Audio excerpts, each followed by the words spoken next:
Congressman Andrew Clyde. Congressman Clyde, thank you very much. I want to talk about this bill you're putting forward, but I want to read a quote from Twitter. By using social media companies like Facebook and Twitter as private sector proxies to carry out its bidding, the federal government is brazenly infringing on the American civil liberties and dangerously violating our Constitution.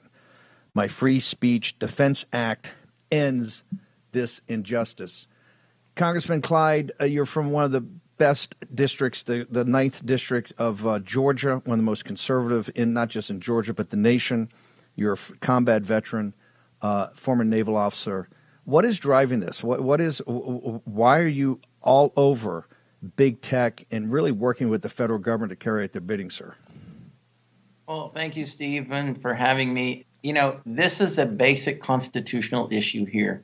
We have been sent by the people of our district to preserve and defend their constitutional rights. And the most important one of all is the right of free speech. And what we see that's going on is the government colluding with big tech to silence people's First Amendment rights. And that is wrong. You know, the Supreme Court has been very clear. It has great precedence when they lay out that you may not do indirectly what you are prohibited from doing directly, else the prohibition is null and void. And the First Amendment is alive and well. It is not null and void, but that's what the government is trying to do here through Facebook, through Twitter, through other platforms, social media platforms. They are trying to silence conservative, pro-gun, pro-life voices and deny us our First Amendment constitutional rights, and it's wrong. It has to stop. And this Free Speech Defense Act is a good step forward to stop this. Congressman Clyde, before we get into Elon Musk and these revelations coming over the last couple of days, because you've been working on this for a while, what initiated this with you? Why did you get over this topic months and months ago and start working on this bill when clearly with a Democrat, with Nancy Pelosi, the ability to go anywhere was limited? What drove you to do this? Well, first of all, this bill is a marker. It lays down, what should happen. So we're going to reintroduce this bill. You're right. In this Congress with Nancy Pelosi at the helm, no good Republican bill is going to go anywhere. But we're about to take the majority in less than a month. And so we will reintroduce this bill. But we want the American people to know what we stand for. And this bill, I think, screams loud and clear, we will protect Americans' First Amendment rights from being trodden upon by the government, because that's exactly what's happening, and it has to be stopped.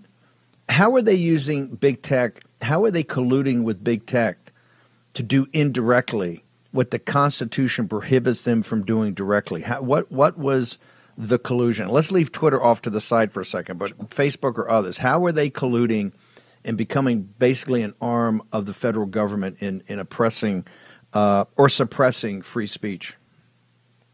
Well, first you have, back election interference back in 2016, where you've got the FBI going to Facebook and literally having weekly meetings with Facebook, telling them, hey, you're about to hear some things about, Hunter Biden that's going to be, we believe, Russian disinformation. And that was completely false. Here you have the FBI literally who has Hunter Biden's laptop.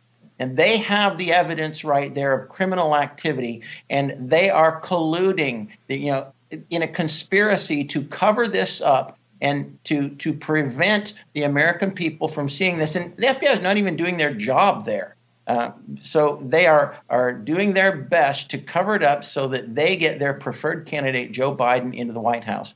That's absolutely wrong right there, And then you have CISA, all right, who is a part of the Department of Homeland Security, and I'm on that committee right there that has oversight of CISA, creating literally a portal where Facebook and the DNC and others can submit to them examples of social media posts, where actually CISA can submit to Facebook examples of social media posts, so Facebook can cancel them, prevent them, use their algorithms to prevent them from going anywhere. And it's inexcusable, it's unconscionable, it's unconstitutional, it's illegal. And that's what we are going to investigate come when we take back the majority. The CISA thing's blown up today because it has Stephen Rickers out in Maricopa County. It turns out he's involved with CISA. They have these election officials that feed them they think is misinformation. Tell our audience, you sit on the subcommittee. What is CISA, and why does this have such a central point of kind of the interface or the connective tissue between the tech companies and the federal government? Well, CISA is the Cybersecurity Infrastructure Security Agency. And, what they're supposed to be doing, their job is to help the Americans, the citizens, the civilians in our country to protect them against foreign attacks from hacking, from being held hostage, from ransomware, etc., those sort of things. That's what CISA is supposed to do to help protect our country from ransomware attacks. But for them to be involved in things like this, in disinformation, in colluding with big tech to silence conservative voices, things, information that they don't agree with, that's not CISA's job. In fact, that is a violation of our Constitution. So that's incredibly concerning, and it must be investigated. It must be fully exposed, and transparency must come to the American people as to what CISA is doing. Congressman Clyde, we've watched the hearings and your participation and others, and I want to make sure the audience understands the difference between being in the minority and how big a deal it is to actually take the majority. We've seen you guys ask questions, request documents. You kind of get blown off, which is kind of shocking. And I'm not saying people are perjuring themselves. That'll all come later.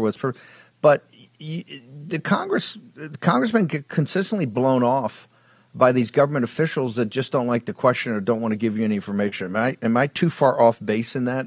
The frustration you guys have had over the last couple of years?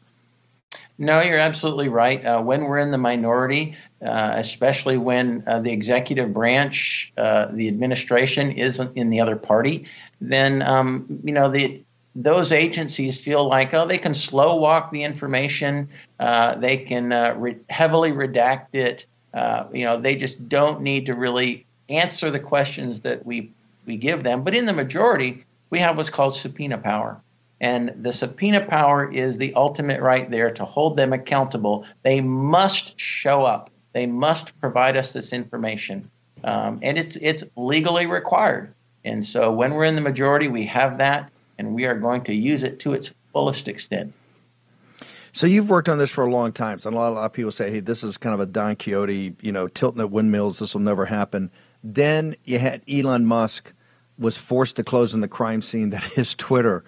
And he's gone, just wild over the last, week to 10 days. You got Matt Taibbi, you have Barry Weiss. He fired Baker yesterday. He put out a tweet a little while ago before you came on basically saying, hey, information was withheld from us and maybe even destroyed. What is the example of Twitter just in the last 10 days done to reinforce your confidence that you're on the right track and that something's going to happen? Well, I think what Twitter has done is they have exposed the smoking gun right here. And I think that's a beautiful analogy. And I want to thank Elon Musk, for exposing this and showing the American people that election interference did occur, that criminal activity has been covered up by a government agency, by the FBI, by CISA, and that's not right.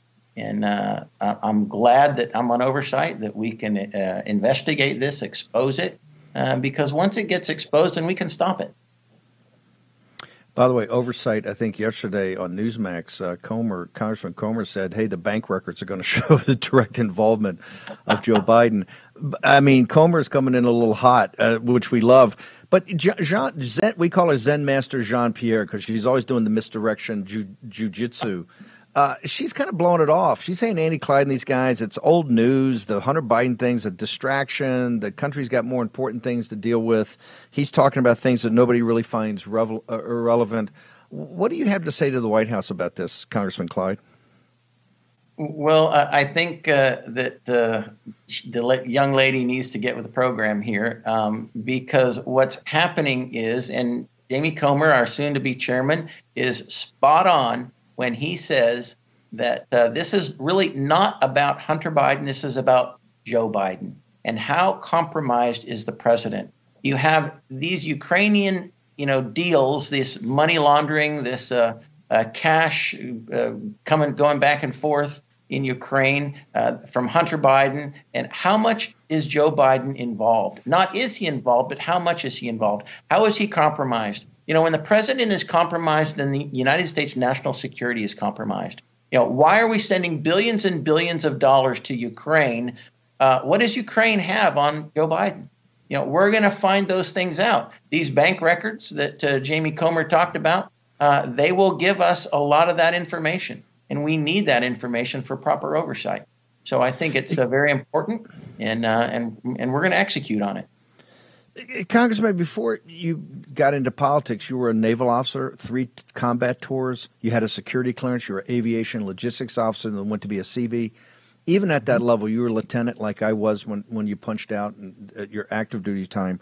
Just with the security clearance you had, when you look at what the compromise is and the documentation that's on the laptop from hell, I mean, how shocked are you about that federal authorities haven't moved on this to date?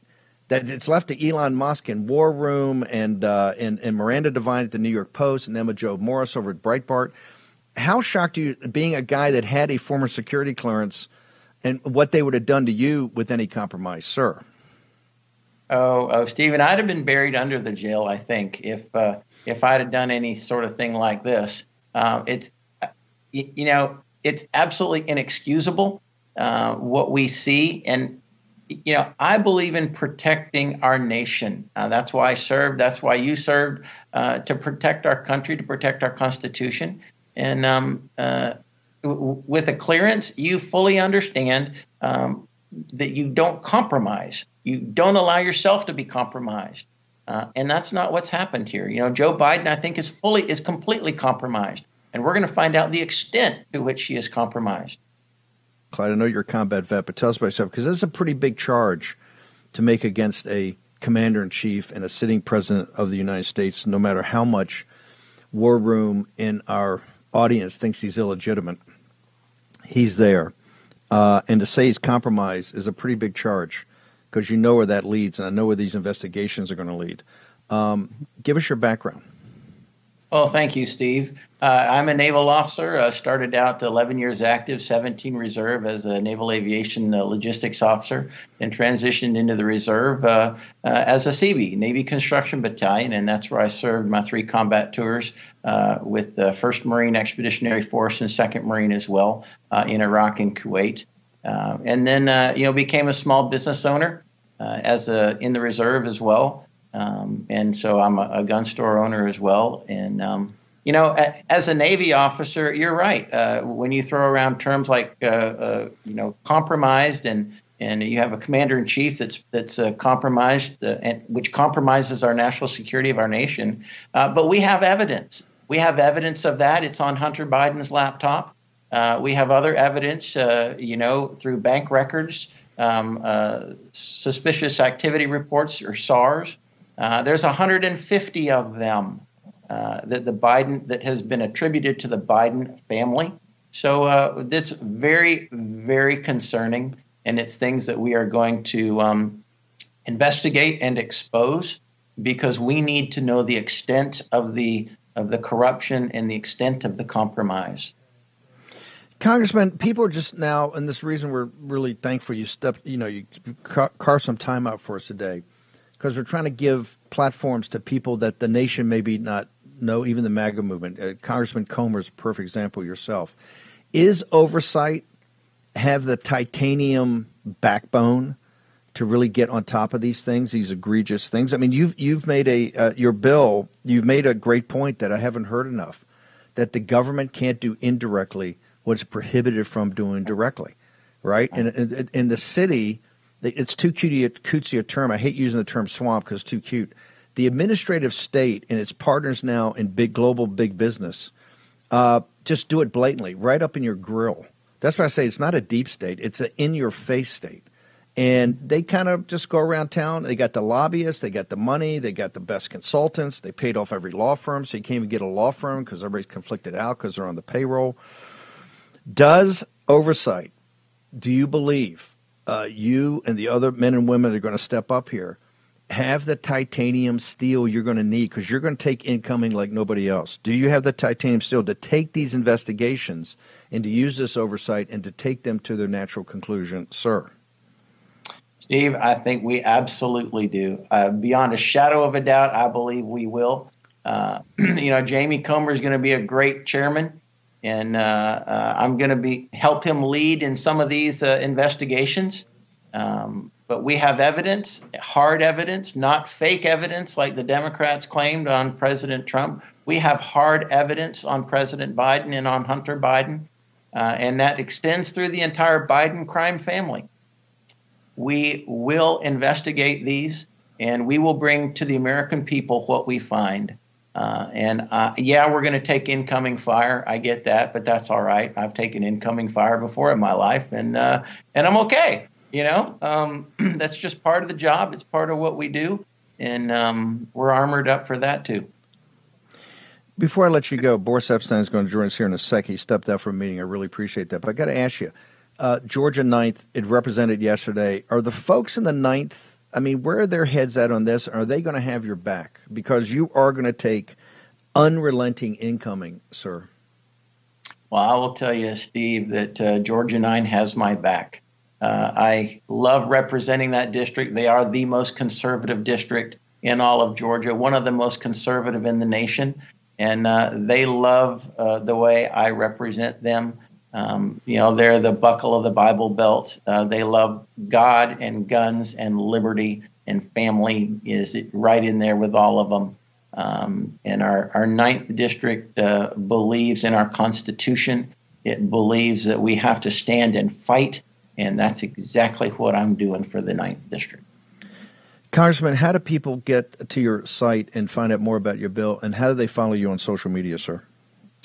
You can go to clyde.house.gov, and that is our official page. You can follow us on Facebook, and you can follow us on Twitter and on Getter as well at Rep. Clyde.